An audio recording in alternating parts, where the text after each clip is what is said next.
ओम ब्रह्म सत्यम सर्वाधार। आज दास ये टॉपिक एक बार प्रस्तुत कर चुका है। ये दोबारा इसका सेकंड पार्ट वीडियो है। इसका टॉपिक है मूर्ति पूजा का सही स्वरूप और प्रभु प्राप्ति कैसे हो। ये टॉपिक सभी बंधुओं के लिए, सभी प्रेमियों के लिए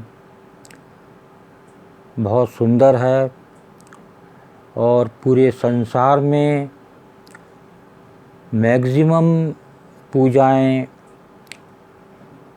जो है, इसको देश कह सकते हैं, पूरे देश में जो पूजाएं हैं वो इसी के आधार पर प्रचलित हैं ज़्यादातर। तो क्यों ना हम एक पूर्ण गुरु के जो जीवन है उसके अनुसार हम मूर्ति पूजा करते हुए उसका सही स्वरूप समझें और उसमें प्रभु की प्राप्ति मिले, तो इससे सुंदर बात नहीं हो सकती। सभी चाहेंगे कि हमारा मार्ग ठीक हो और हम जो ईश्वर की, प्रभु की उपासना कर रहे हैं उससे हमें प्रभु की प्राप्ति हो। कौन नहीं चाहेगा कि स्मरण करते हुए, प्रभु को याद करते हुए और हमें प्रभु की प्राप्ति ना हो। तो ये आज एक बार ये फिर दास जो है ये टॉपिक को रिपीट करेगा। मूर्ति पूजा का सही स्वरूप और प्रभु प्राप्ति कैसे हो। तो इस पर एक दास एक वाणी प्रस्तुत करेगा, उसके बाद इस टॉपिक पर विचार होगा। देवी देवी की साधना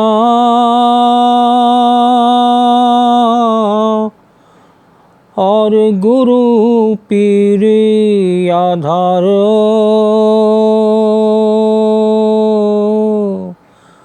मंगत सबका अर्थ ये, सत्य करनी ही ये विचार।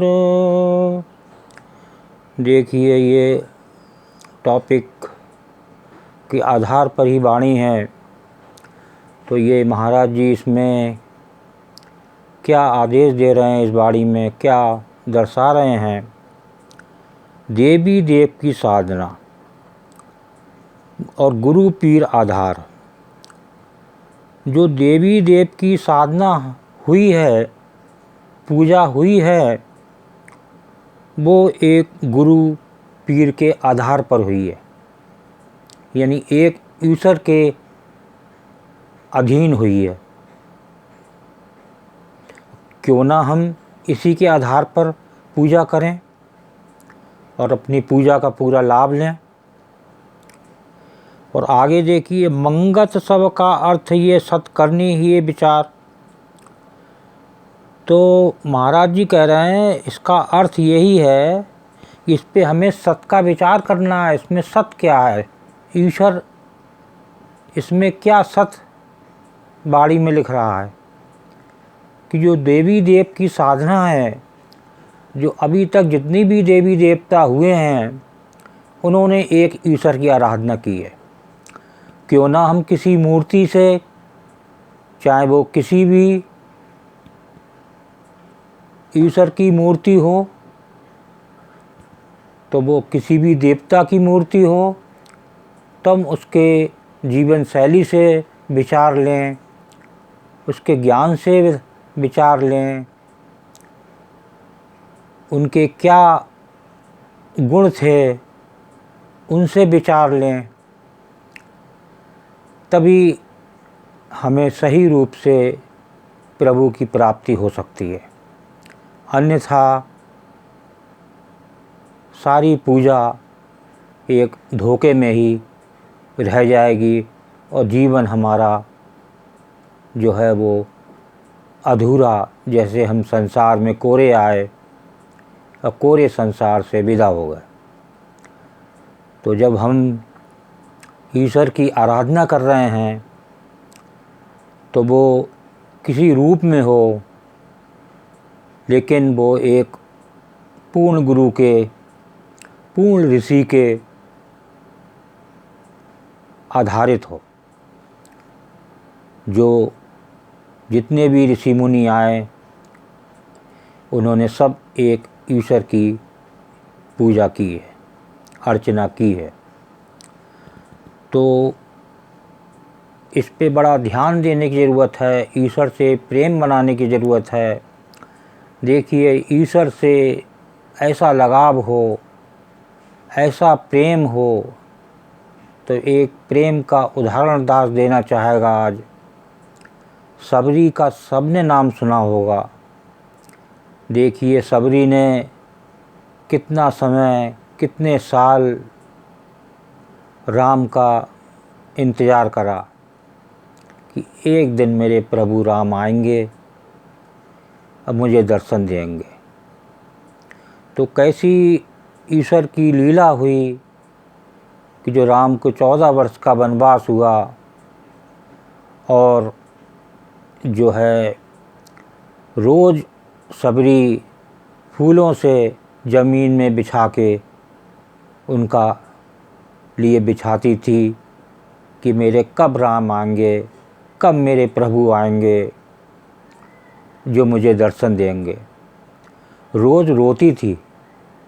आज संसार अपनों के लिए रोता है, पड़ोसियों के लिए रोता है, देश में लोगों के लिए रोता है।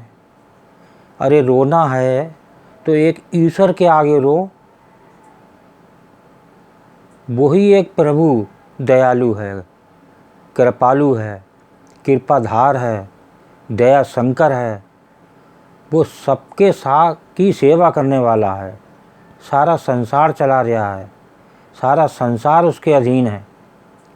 तो क्यों ना हम एक ऋषि मुनि जो पूर्ण गुरु हुए हैं उनके आधार पर अपना हम जीवन यापन करें और मूर्ति पूजा करते हुए सही स्वरूप को समझें और जो अपनी सारी मेहनत है उसका हमें प्रभु द्वारा फल मिले।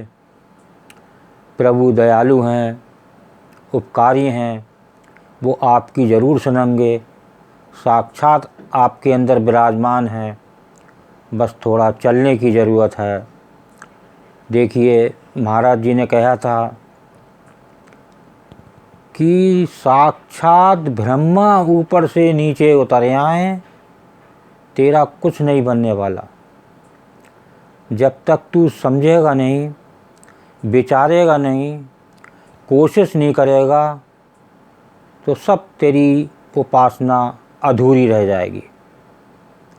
तो आज हमें ज़रूरत है एक प्रभु की उपासना की, जिससे हमारे जीवन में एक बदलाव आए और हमारा जीवन सफल हो। तो दास एक लास्ट में एक वाणी प्रस्तुत करेगा, इसको श्रवण करें। बहुत ही सुंदर वाणी है ये। मन की तजी नहीं दूसना,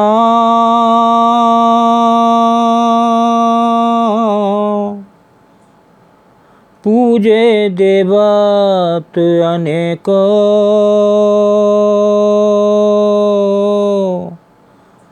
मंगत धार पाखंड को, नहीं लखया सत लेखो। देखिए, बिल्कुल क्लियर वाणी दर्शा रही है और आदेश दे रही है कि हमें अपने प्रभु को किस तरह याद करना चाहिए, किस तरह पूजना चाहिए। मन की तजी नहीं दूसना, पूजे देवत अनेक।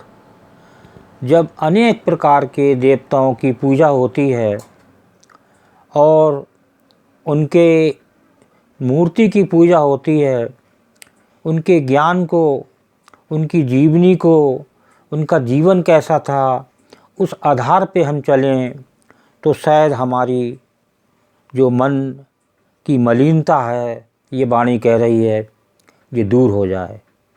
अगर हम खाली मूर्ति को पूजते हैं और उसके आदर्श पे हमारा अगर जीवन नहीं है तो हमारा मन मलिन हो जाएगा, गंदा हो जाएगा, प्रभु में नहीं लगेगा।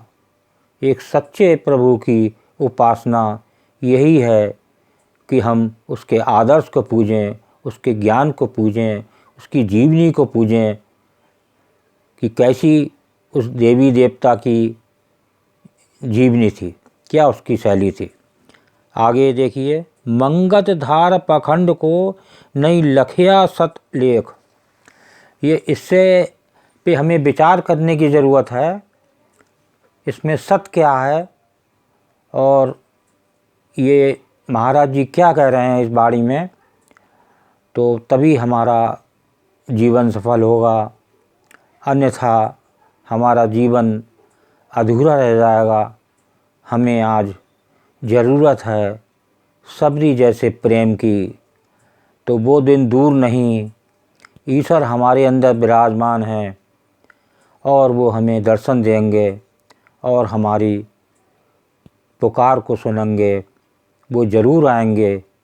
बस एक बार हम सही रूप से मूर्ति पूजन, उनके आदर्श को समझें। ओम ब्रह्म सत्यम सर्वाधार। दास का ये चैनल अगर अच्छा लगा हो तो सब्सक्राइब करें, बेल बटन दबाएं, लाइक करें, शेयर करें। ब्रह्म सत्यम सर्वाधार।